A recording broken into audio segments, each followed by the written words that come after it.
আসসালামু আলাইকুম।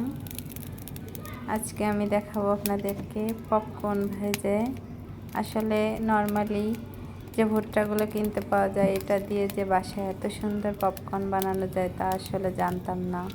তো আমি একটা কড়াইয়ে তেল দিয়ে এই যে ভুট্টাগুলোকে আগে থেকে ছিলিয়ে রোদে শুকিয়ে নিয়েছিলাম ভালোভাবে, যার জন্য খুব সুন্দর পপকর্ন হয়েছে। তো এটা একটু নাড়াচাড়া করার পর এটার ভিতরে সামান্য লবণ দিতে হবে, তারপরেই শুরু হবে আসল ম্যাজিক। লবণটা দেওয়ার পরে যে এত সুন্দর পপকর্ন হবে আসলে আমি আশা করতে পারিনি।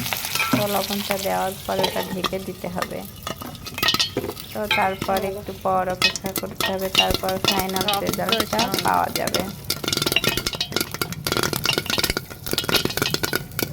তো মাশাআল্লাহ, এই যে খুব সুন্দর পপকর্ন হয়েছে, আসলে অসম্ভব সুন্দর হয়েছে।